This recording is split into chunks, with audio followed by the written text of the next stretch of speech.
તો આ તો ટેકાના ભાવે ખરીદીની શરૂ થવાની છે ગુજરાત રાજ્યના જે ખેડૂતો છે એમના માટેની આ સરકારની જે સહાય છે એની આપણે વાત કરી અને હવે એનસીડીએક્સ પર ટ્રેડેડ કોમોડિટીઝ અંગે પણ આપણે વાત કરી લઈએ અને આ અંગે વધુ ચર્ચા કરવા માટે ટ્રેડ બુલ સિક્યોરિટીઝના ભાવિક પટેલ આપણી સાથે જોડાયા છે. મસાલા પેકની વાત કરીએ, હળદરમાં આજે આપણને ખરીદારી દેખાઈ રહી છે 0.5% આસપાસની ખરીદારી. જીરામાં હલકા લીલા નિશાનમાં કારોબાર થઈ રહ્યો છે અને ધાણાની વાત કરીએ તો 0.5%નું દબાણ બની રહ્યું છે. ભાવિકજી, મસાલા પેકમાં આજના કારોબારને જોતા આપની કઈ રીતની સલાહ બનશે? આઈ થિંક મસાલા પેકમાં જીરા અને હળદર હજી પણ સારું જ લાગી રહ્યું છે. આપણે વાત એ થઈ હતી કે જીરામાં જે કમોસમી વરસાદ છે એના લીધે થોડો પાક બગડી શકે છે. એટલે ઓવરઓલ અત્યારના જીરામાં હું એક્સપેક્ટ કરી રહ્યો છું કે 21,000 થી 21,200 સુધીનું લેવલ આવી શકે છે. તો કરંટ માર્કેટ પ્રાઇસથી 20,500 ની આસપાસ જ બાય કરી શકાય છે 21,200ના ટાર્ગેટથી, અને 20,300નો સ્ટોપ લોસ રાખી શકાય છે. જ્યારે ધાણાની વાત કરીએ તો ધાણામાં પણ અત્યારના થોડીક ફિઝિકલ ટાઇટનેસ છે. નવો માલ એપ્રિલમાં આવશે, એટલે ઓવરઓલ અહીંયાથી 2-3 મહિનામાં પ્રાઇસીસ બહુ કરેક્ટ થયો દેખાઈ નથી રહ્યો. આઈ થિંક અહીંયાથી આપણે 15,500 થી 16,000 સુધીના લેવલ્સ પણ ડિસેમ્બર એન્ડમાં જોવા મળી શકે છે. તો કરંટ માર્કેટ પ્રાઇસથી 14,800ની આસપાસ બાય કરી શકાય છે 15,100ના ટાર્ગેટથી 1 થી 2 દિવસનો વ્યૂ છે, અને 14,300નો સ્ટોપ લોસ રાખી શકાય છે. તો જીરા અને હળદર બેઉમાં બાયની રિકમેન્ડેશન છે. ઓકે, તો જીરા અને હળદરની અંદર ખરીદારી કરીને ચાલવાની સલાહ બની રહી છે. જીરા માટે 21,200ના ટાર્ગેટ, 20,300નો સ્ટોપ લોસ તમારે ધ્યાને રાખવાનો રહેશે. અને હળદરની જો વાત કરીએ તો 15,100ના ટાર્ગેટ માટે ખરીદી કરો, સ્ટોપ લોસ 14,300નો રાખવાનો રહેશે.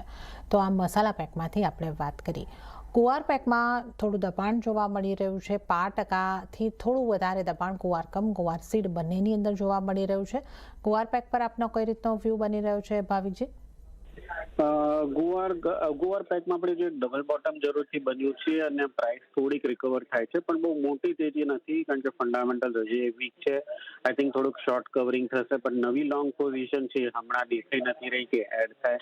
જ્યાં સુધી સીડ 5100ની ઉપર નથી જતું અને ગમ જે છે 10,000 ઉપર નથી જતું, નવી તેજી નહીં થાય. પણ ઓલરેડી આપણે સારું કરેક્શન જોયું છે, એટલે અહીંયાથી હવે કરેક્ટ થવાના ચાન્સીસ થોડાક ઓછા છે.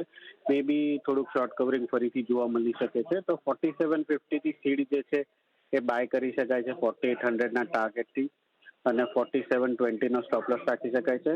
અને ગમની પણ વાત કરીએ તો ગમ પણ 8,700ની આસપાસ બાય કરી શકાય છે 8,850ના ટાર્ગેટથી, અને 8,650નો સ્ટોપ લોસ રાખી શકાય છે.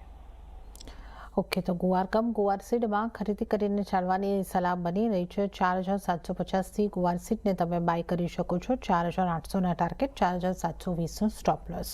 અને ગુવાર ગમની વાત કરીએ તો 8,700ના લેવલથી તમે ખરીદારી કરો, 8,850ના ટાર્ગેટ, 8,650નો સ્ટોપ લોસ. તો આ ગુવાર પેકની પણ આપણે વાત કરી છે. આ ઉપરાંત કેસ્ટર કે કોકોડ આ બંનેમાં 5% મજબૂતી દેખાઈ રહી છે. અહીંયાથી કશે ધ્યાન રાખવાની આપની સલાહ બનશે ભાવિકજી? આઈ થિંક કેસ્ટર હજી પણ થોડું સારું દેખાઈ રહ્યું છે. 6,500ની નીચે નથી થતો ત્યાં સુધી બહુ મેજર કરેક્શન દેખાઈ નથી રહ્યો.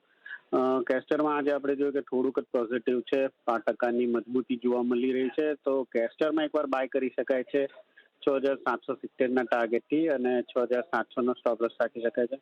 કોકુડની વાત કરીએ તો કોકુડમાં હજી પણ આપણે જોઈએ તો અપસાઇડ જે છે એની હજી ઘણી જગ્યા દેખાઈ રહી છે. એમાં પણ 2950ના ટાર્ગેટથી બાય કરી શકાય છે, 2850નો સ્ટોપ લોસ રાખી શકાય છે. તો બેઉ કોકોડ અને કેસ્ટરમાં હજી લિમિટેડ બાઇંગ દેખાઈ રહ્યું છે, તો બેઉમાં બાઇંગની જ રેકમેન્ડેશન છે. ઓકે, તો કેસ્ટર અને કોકુડ એટલે કે કપાસિયા ખોળમાં પણ તમે ખરીદી કરીને ચાલી શકો છો. તો આપણે એગ્રી કોમોડિટીઝની વાત કરીએ. અને ભાવિકજી, આપનો આભાર અમારી સાથે જોડાવા બદલ અને તમામ કોમોડિટીઝ અંગે ચર્ચા કરવા બદલ. તો આ સાથે જ કોમોડિટી લાઈવમાં હાલ પૂરતું આટલું જ. હાલ મને પણ આપશો રજા, પણ વધુ અપડેટ અને સમાચારો માટે આપ જોતા રહો CNBC ગુજરાત. નમસ્કાર.